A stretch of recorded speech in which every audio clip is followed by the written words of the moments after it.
Welcome back to the show. Joining me this week is Des Dickerson. She is the CEO and co-founder of THNDR, and I'm so excited to learn a little bit more about the gaming space. But first of all, Des, welcome to the show.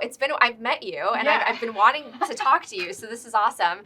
Tell us where you're from and how you came to work in Bitcoin. Yeah, well, thank you for having me. I'm definitely a super fan. I'm a lurker on Twitter, liking all of your stuff and sending your stuff to my parents. But I'm so happy to be here.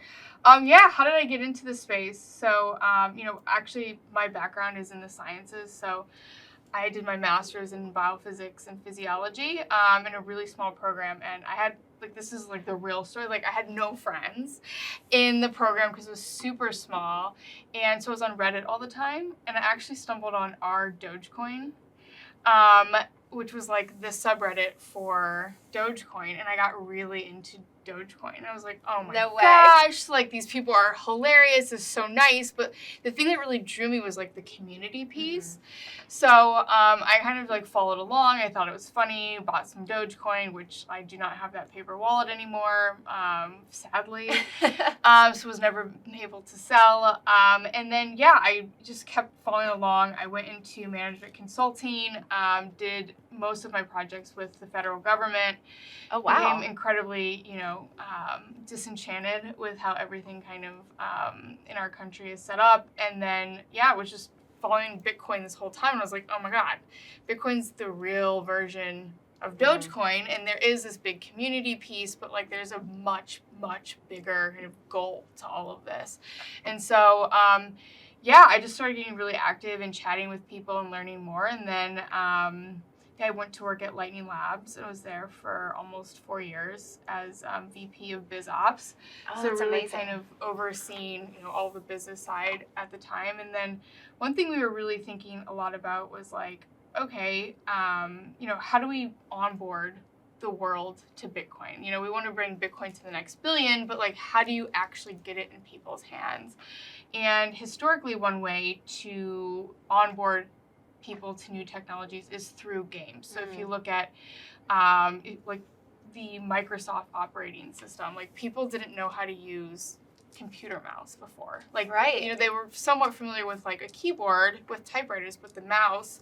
So that's why they added solitaire in the beginning. Oh my to gosh. Get people familiar with that. I did use that. That's crazy. Yeah. I don't even think about that anymore. Right? And that's what brought me to the gaming piece. And I grew up gaming and I still game, but that's really what... Wait, this is actually fascinating. I have not thought about this, but just my early experiences with a computer, I remember solitaire, but for me, I think I spent maybe a year of my childhood playing Oregon Trail. Yeah. It was Oregon Trail that I was like, oh, I love this device. Yeah. And then, Nokia, the classic phone with Snake, right? Oh, okay. They had Snake on there that helped people get familiar with the controls on mostly people's first cell phone ever.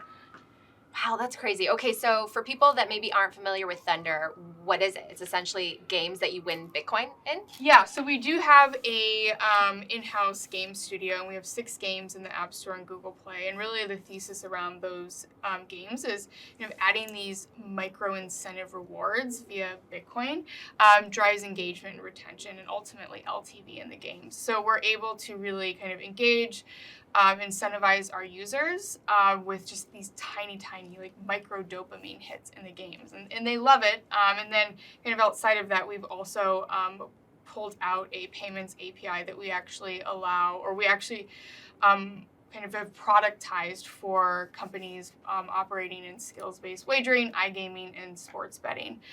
So we're kind of enabling Bitcoin, peer-to-peer Bitcoin payments in those verticals.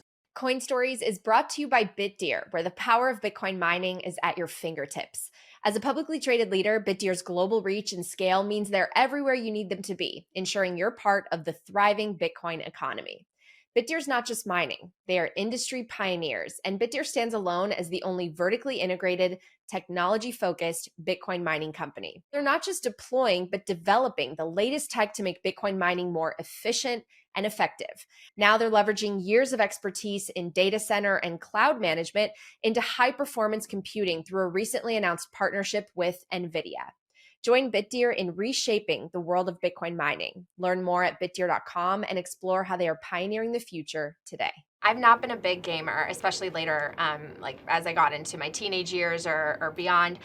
But I've heard that people literally will, it's like they've got their own native currencies, and people will spend so much on a sword or on an outfit that like a character is wearing. And so you've incorporated Bitcoin with sort of that trend and that sort of passion that a lot of people have? Yeah, I think there's just always been this kind of inherent value layer that has been missing from games. It's like very similar to the internet, where people are always adding in like these virtual currencies. I mean, if you just think of coins in a game, but like there's an endless supply. So if you look at other companies who's operating in this like Web3 gaming space, Axie Infinity tried to do it, but like infinite money supply, look what happened. That entire game economy has crashed, and the value of those tokens are nothing. So what we really kind of set out to do was take like sound money and just add that as a layer to games. So that is like really what we're working on. Our games, like, we don't necessarily have like, okay, buy a sword. It's more of like, okay, you're entering tournaments, you're competing against people, you can win Bitcoin by competing, and then you can buy some stuff in the game like avatars and whatnot, and like you can be tipped for doing this and that. But yeah, I mean, it's really, if you look at games, and a lot of like economists use game economies to kind of do a lot of their research. So like it's a real economy. It's just like existing in this small virtual world. How does the business model work? Because you mentioned people pay for some items. Is it pay to play? No. So we are totally free to play. We say play to win because you're not going to earn a living playing our games, which I think when you kind of cross that threshold is when the games don't become fun and they become work. Yeah. And I'm not really in the business of like issuing W-2s to millions of users. And so it's free to play. Our business model is just like very traditional business model for a mobile studio. So you're thinking ad revenue, subscriptions, in-app purchases. So like buying power-ups, like buying different like glasses for your avatar, those type of in-app purchases. And the Bitcoin piece for us is really just like that, like kind of cherry on the top, the incentive. So in our games, everyone's actually just winning. Wow. Bitcoin. The gaming industry is so big. I mean, it's worth billions of dollars. It's grown to something where these characters are famous, and sometimes it turns into movies. Are you hoping that the same thing happens with Bitcoin? And is there a lot of competition within the game industry? I would love for that to happen to us or anyone who's like operating in Bitcoin. Unfortunately, with kind of the whole like ICO thing that happened, that really kind of permeated through the gaming industry. So like the gaming industry is like very, very hesitant to like do anything NFT related, token related. So there's quite a lot of pushback, but I have like made it my mission to explain the difference between like Bitcoin and all of these other assets, and I think people are really starting to pick that up. We focus largely on hyper casual and casual games. So you're thinking like, Candy Crush, Monopoly Go, those type of games, which you don't typically see become these like large like franchises. But I mean, I think like the sky is the limit. I think whoever kind of makes the next like Second Life type game where like it's a real life and with real sound money in the game, I think like that's the next thing that's going to just like pop off. And I mean, I think it could be like the next Last of Us, or really there's so many like movies and stuff coming out based on video games. So I think there's tons of potential. Like it's just once that hits in the right type of game, I think it's inevitable for sure. Can you describe like your average user? I mean, do you see more men than women? Do you see more of a certain age? So for us, it depends on the games. Like we have 6 games. Some are like more kind of geared towards a female audience, and some are more geared towards men. But like just mobile in general, like 50 to 55% of gamers who play mobile games are actually women between the ages of 35 to 50. So we do see a really large contingent of our users in that kind of that kind of group. And what's also really amazing is that those are the users that are most valuable. So they spend the most in the games. Yeah. So we love them. You know, we get so many accounts of like, you know, new moms, of like I have so many grandmas who like, you know, if something's great, they like are, you know, hyping me up. Like, I love what you're doing. Or if like something goes wrong, like I'm like, I literally feel like they're my grandma, like chastising me. So it's really cool to have like this really big female contingent of our players. But wow, that's awesome. I mean, I'm a big believer that the next sector of the population that we really need to hit is millennial women, because they need to save for their future. I don't think all of them are investing kind of properly in order to get that sort of maximum output. But a lot of them don't understand Bitcoin and money, and they do spend money though. They like to spend money on experiences, and I think that that's like the perfect population to reach.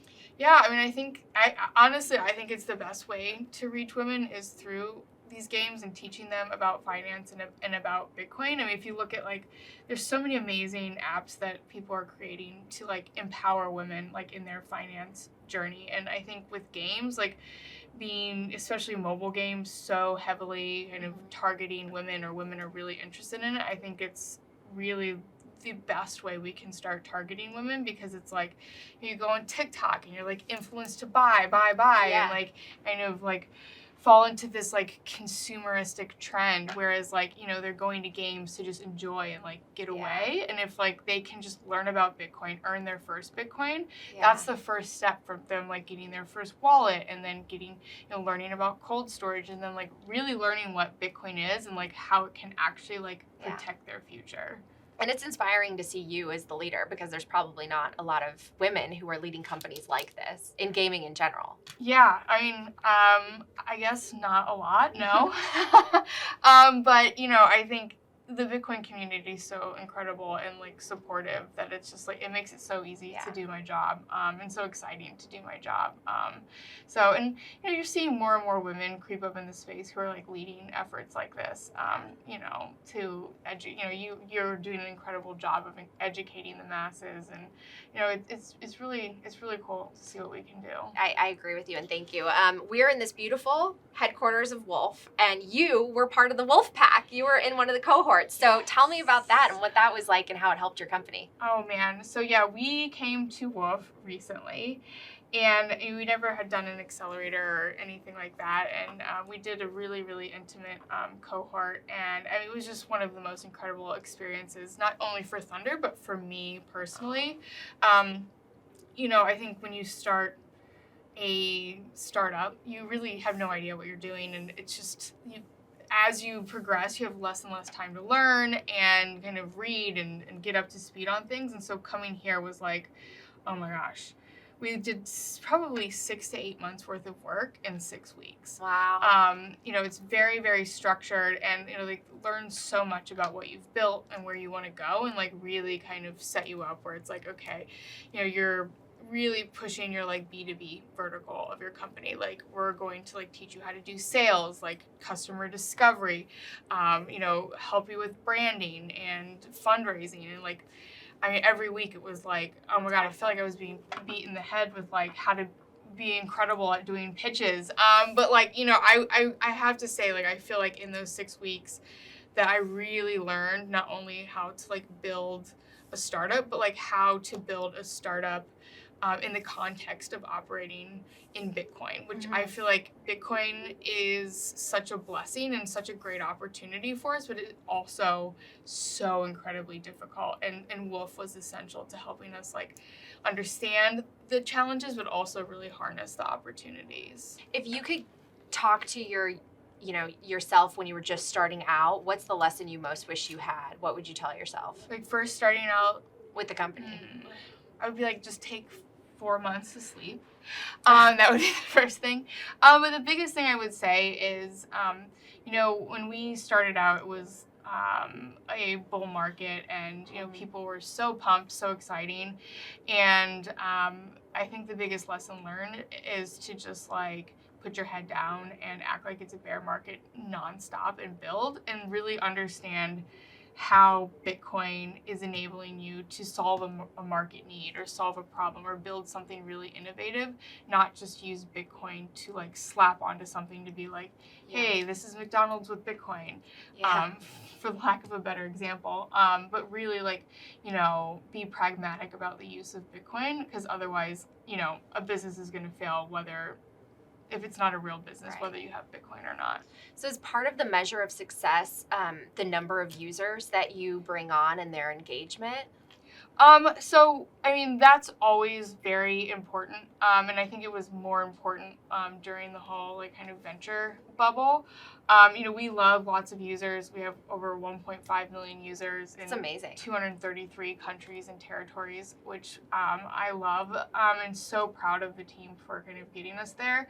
But at the end of the day, it's not the metric that matters. We think really about retention and keeping people coming back, and then figuring out how to monetize those users, because it used to be all about user numbers, but you know, in this kind of venture landscape, it's really all about like building a profitable business. It's time for a quick break to hear these messages from my partners who make this podcast possible. Next up, Bitcoin 2024, the world's largest Bitcoin conference, is coming to Nashville this July. Join us for 3 amazing days of keynotes, panels, networking events, and my Women of Bitcoin brunch. Head to b.tc/conference and use the code HODL for 10% off. Next up, Speed Bitcoin Lightning Wallet, one of the fastest growing Bitcoin wallets out there. Speed is a secure, low-cost way to send and receive Bitcoin instantly. Download Speed using the QR code on the screen or the link in my show notes. And finally, the why of Bitcoin is easy to grasp, but the how can be so confusing.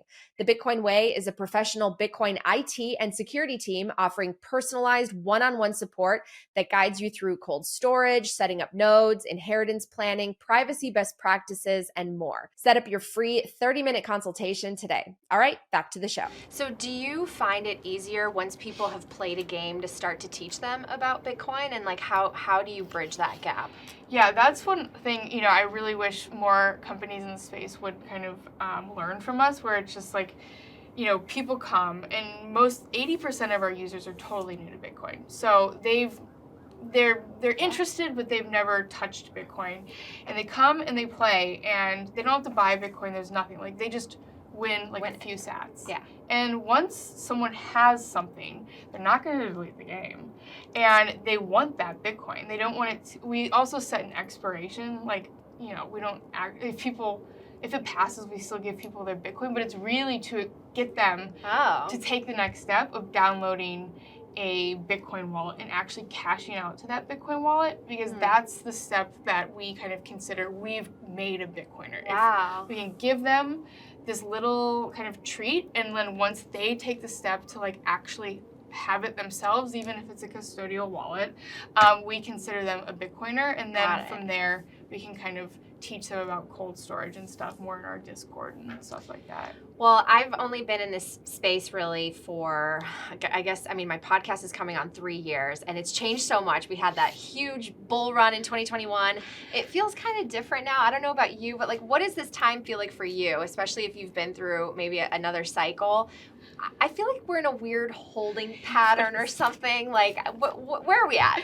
I feel so anxious and nervous all the time. I'm like, I'm really glad that we're here. You know, I have investors reaching out who are interested in us again. You know, like last year I was ghosted by like every single person I spoke to. And so it's really an interesting time. I think it's like, you know, Bitcoin's growing up. Like, you know, we're just like kind of really like, you know, we're like 17. Yeah. And so everyone's like, okay, you're kind of got everything together. You're kind of maturing. And now it's like, I think like the next year is going to be the real test of like whether it sticks. Because, you know, last bull market, it felt like it was going to stick. And it didn't. And so I think, you know, with the ETFs and like all of this kind of, I don't know.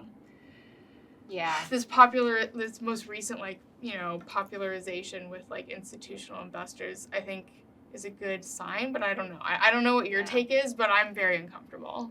So do you like feel like you're worried, or do you have such a strong conviction in Bitcoin and in this underlying technology that, you know what, in 5 years, everyone's going to be using Bitcoin, everyone will be playing games and have wallets and have it incorporated in what they do? I know that Bitcoin will win. It's just like, when will it happen? You know, I dream of a world where Bitcoin is like ubiquitous in like everything that we do. Like, you know, you don't have just like your wallet kind of like coexists with every experience that you have. But like getting there is, I think, going to take longer than we expect. Like, so I would say, in my mind, I would be happy with 10 to 20 years that we're really seeing good adoption. But I think there's so much stuff we need to work on in the meantime. I think we're so early, and honestly, it's like these pullbacks give us an opportunity to maybe accumulate some more. But I just think it'll be fun to be in another real bull market where everyone agrees, yes, we are fully in the bull market, and I just don't feel like that yet. Yeah, no, I remember like the last bull market, I was like, oh, I feel so cool. Yeah. Like, I mean, everybody thinks whatever I'm doing is really interesting, and I don't feel like that now. People are still like, a little bit, but I think we're getting close to something good. Okay, I'm going to play devil's advocate for a second. Sometimes I look at our world and I'm like, we're just on our devices too much. Oh. But you work in a space where you want us kind of engaging with our device. So what do you say to people? Like, what's the happy medium? Because some people have criticized companies, like tech companies, right? It's like you're providing the dopamine so that kids are just on their phones all day. Like, what do you say to all that? I say that I 100% agree. It's like, especially in the mobile space. And the books that we read is like that we have read for our company are Evil by Design. It just kind of talks about and like teaches you how to design your products to like get people completely addicted. Like, we study slot machines, so we can take those like addiction mechanics from slot machines to put in our games. Wow. And it's not good. Like, the one thing that helps me sleep at night is that like we're doing it for a greater good of like teaching people. But I'll be there's people who play our games like 8+ hours a day.